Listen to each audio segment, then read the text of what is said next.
Hi hello welcome to cricket మావా.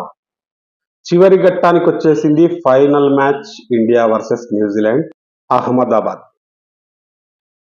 T20 world cups లో వరుసగా 2 సార్లు విజేతలుగా ఏ జట్టు నిలవలేదు. హోమ్ గ్రౌండ్ లో హోమ్ కండిషన్స్ లో ఇప్పటి వరకు వరల్డ్ కప్ గెలిచిన టీం లేదు. ధోని తర్వాత కానీ ధోనికి ముందు కానీ ఆడిన మొదటి వరల్డ్ కప్ లోనే కెప్టెన్సీ చేసి వరల్డ్ కప్ గెలిచిన కెప్టెన్ లేడు. ఇదంతా జరుగుతున్న తరుణంలో అహ్మదాబాద్ లో మనకి ఫైనల్స్ లో విజయం లేదు. మరి ఇదంతా జరిగి అహ్మదాబాద్ లో ఫైనల్ అయితే జరగబోతుంది. మరి ఆ ఫైనల్లో ఈ రికార్డునంతా కూడా సూర్యకుమార్ యాదవ్ కెప్టెన్సీలో ఆ బ్రేక్ చేసి పంచ్ కొడతారా, లేదంటే మళ్ళీ అదే సీన్ రిపీట్ అవుతుందా? 2023 వన్డే వరల్డ్ కప్ ఏదైతే ఆస్ట్రేలియా మీద అహ్మదాబాద్ లో మన హార్ట్ అందరినీ హార్ట్ బ్రేక్ చేసిందో, ఆ హార్ట్ బ్రేక్స్ ఇక్కడ కాకుండా న్యూజిలాండ్ ని, ఆ కివి పక్షిని ఇక్కడ ఆపుతారా, లేదంటే అహ్మదాబాద్ లో మరొక్కసారి మనకు ఇబ్బంది కలగబోతుందా, హార్ట్ బ్రేక్ అవ్వబోతుందా అనేది మరికొన్ని గంటల్లో తేలబోతుంది. అహ్మదాబాద్ లో లాస్ట్ సూపర్ 8 లో ఆ సౌత్ ఆఫ్రికాతో జరిగిన మ్యాచ్ లో మనము బ్లాక్ సాయిల్ మీద ఆడాము. ఆ బ్లాక్ సాయిల్ మీద చాలా ఇబ్బంది కలిగింది. వాళ్ళు అద్భుతమైన రీతిలో బ్యాటింగ్ చేశారు. అదే తరుణంలో మన బ్యాటింగ్ వచ్చే టైంకి మన వాళ్ళు కొంచెం చేతులారా వికెట్స్ ఇచ్చుకున్నప్పటికీ బ్యాటింగ్ కండిషన్స్ అయితే సౌత్ ఆఫ్రికా కంటే కూడా కొంచెం ఇబ్బంది కలిగించాయి. కొంచెం పిచ్ మారిపోయింది. ఆ పిచ్ ఎప్పుడు ఎలా మారుతుంది, ఎప్పుడు ఎలా ప్రవర్తిస్తుంది అహ్మదాబాద్ పిచ్ అనేది ఎవరికి తెలియదు. అప్పటి వరకు బాగా బ్యాటింగ్ కి సహకరించి ఆ తర్వాత బౌలింగ్ కి సహకరిస్తుంది. అప్పటి వరకు బౌలింగ్ కి బాగా సహకరించి ఆ తర్వాత బ్యాటింగ్ కి సహకరిస్తుంది. ఇలా మారుతూ వస్తుంది. కాస్త గజిబిజి అనేది అహ్మదాబాద్ పిచ్ లో కనిపిస్తుంది. కాబట్టి మరి ఈ మ్యాచ్ లో రెడ్ సాయిల్ పిచ్ మీద ఆడతారా, లేదంటే బ్లాక్ సాయిలే ఆడతారా, లేదు అంటే రెడ్ సాయిల్ బ్లాక్ సాయిల్ రెండు కలిపిన పిచ్ మీద ఆడతారా చూడాలి. మోస్ట్లీ మన లాస్ట్ మ్యాచ్ లో ఇంగ్లాండ్ తో మన వాళ్ళు రెడ్ సాయిల్ పిచ్ మీద అద్భుతంగా ఆడారు, పరుగులు రాబట్టారు. కాబట్టి అహ్మదాబాద్ లో కూడా రెడ్ సాయిల్ పిచ్ మీదనే ఆడబోతున్నారు. కానీ ఆ పిచ్ ఎలా ప్రవర్తిస్తుంది అనేది భగవంతుడి కెరక. ఈ తరుణంలో టీమిండియా ఎక్కడెక్కడ మార్పులు ఏమైనా జరుగుతాయా? అభిషేక్ శర్మ అదేవిధంగా వరుణ్ చక్రవర్తిని ఇద్దరిని పక్కన పెట్టేసి వాళ్ళ ఇద్దరు ప్లేస్ లో రింకు సింగ్ అదేవిధంగా కుల్దీప్ యాదవ్ ని ఏమైనా ఆడించే అవకాశాలు ఉన్నాయా, లేదంటే ఫైనల్ కి ముందు రిస్క్ ఎందుకు, టీం కాంబినేషన్ ని చెడగొట్టడం ఎందుకు అని చెప్పి సేమ్ కాంబినేషన్ తో వెళ్తారా?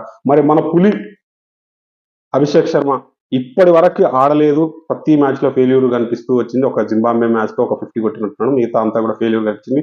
మరి ఇక్కడ ఏమైనా తన వికెట్ బంపర్ ఆఫర్ గా త్వరగా ఇచ్చేస్తాడా చేతులారా, లేదంటే 2024 లాస్ట్ T20 వరల్డ్ కప్ లో ఏదైతే విరాట్ కోహ్లీ అన్ని మ్యాచెస్ ఫెయిల్యూర్ అవుతున్నప్పటికీ ఫైనల్ మ్యాచ్ లో ఆ 74-78 రన్స్ కొట్టి సౌత్ ఆఫ్రికా మీద ఒక మంచి నాక్ ఆడాడు. అలాగే ఇక్కడ మన పులి అభిషేక్ శర్మ కూడా అన్ని మ్యాచెస్ ఫెయిల్యూర్ అవుతూ వచ్చాడు. కాబట్టి ఫైనల్లో తన అద్భుతమైన ఫామ్ ని లాస్ట్ 2 years గా తను కన్సిస్టెంట్ గా T20లో ఒక అద్భుతమైన రీతిలో ఆడుతున్న ఆ ఫామ్ ని తీసుకొచ్చి ఇక్కడ ఫైనల్ మ్యాచ్ లో ఇంప్లిమెంట్ చేసి భారత్ ని ఇంకా డోకా లేదు అనే స్టేజ్ కి తీసుకెళ్తాడా లేదా చూడాలి. సంజు శాంసన్ అయితే లాస్ట్ 2 మ్యాచెస్ లో అద్భుతమైన రీతిలో అద్భుతమైన ఫామ్ ని కనబర్చాడు. మిగతా బ్యాటర్స్ అందరూ కూడా పూర్తి స్థాయి సహకారం అయితే ఇస్తూ ఉన్నారు. చిన్న చిన్న క్యామెల్ ఇన్నింగ్స్ ఆడుతున్నారు కాబట్టి ఓకే పర్లేదు. ఇక్కడ మనకు సూర్యకుమార్ యాదవ్ ఒక్కడే పూర్తి స్థాయి ఫామ్ లో తన T20 స్టైల్ మార్క్ లో ఎక్కువగా చూపించలేదు. కాబట్టి ఈ ఫైనల్లో తన నుంచి కూడా కాంట్రిబ్యూషన్ రావాలి. అదే తరుణంలో బుమ్రాకి పూర్తి స్థాయిగా సపోర్ట్ చేసే బౌలర్ ఎవరు? లాస్ట్ మ్యాచ్ లో హార్దిక్ పాండ్యా అద్భుతంగా రాణించాడు.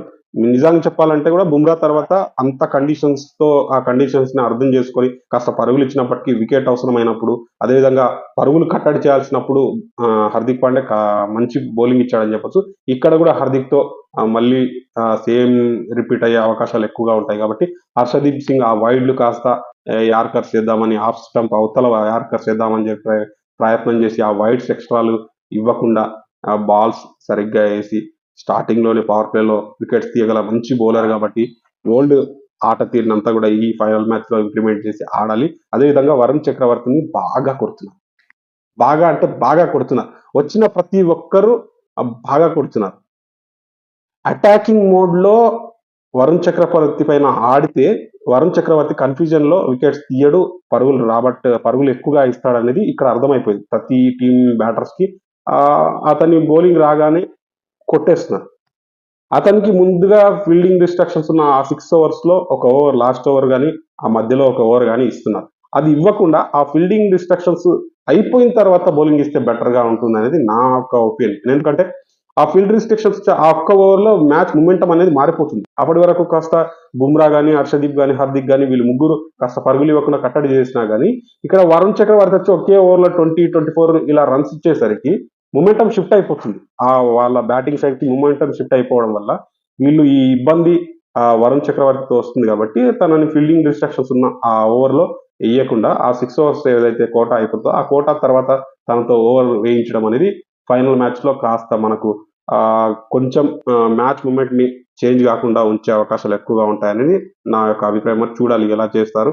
ఇక టీంలో మోస్ట్లీ మార్పులు అయితే ఏం చేయకపోతుండొచ్చు.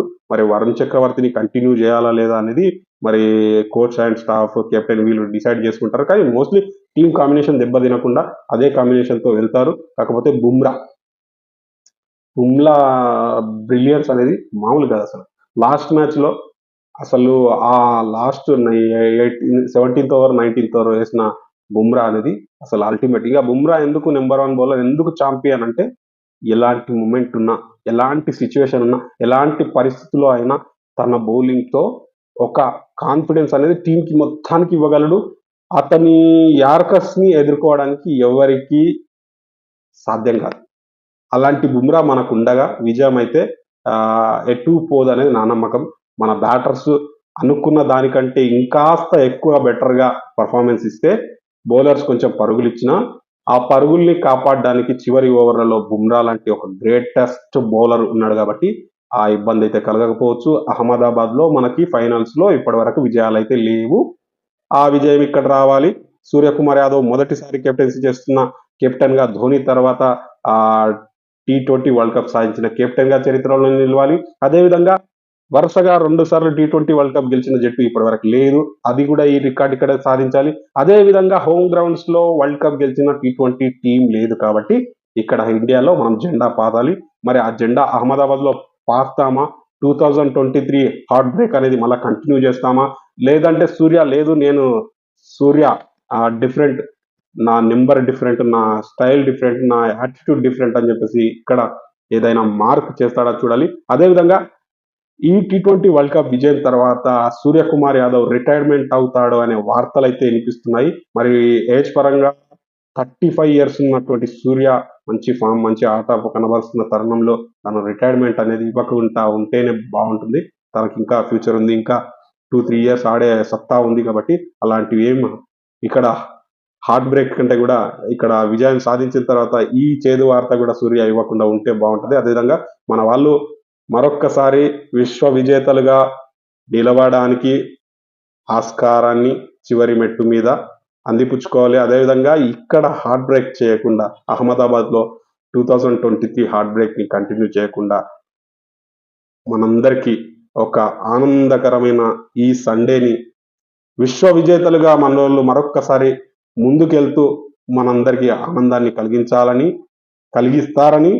కలిగించబోతున్నారని ఆశిస్తున్నాం. మరి చూద్దాం మన వాళ్ళు ఏం చేస్తారు. మరి ఈ వీడియో గురించి మీరేమనుకుంటున్నారో లైక్ చేయండి, కామెంట్ చేయండి, షేర్ చేయండి.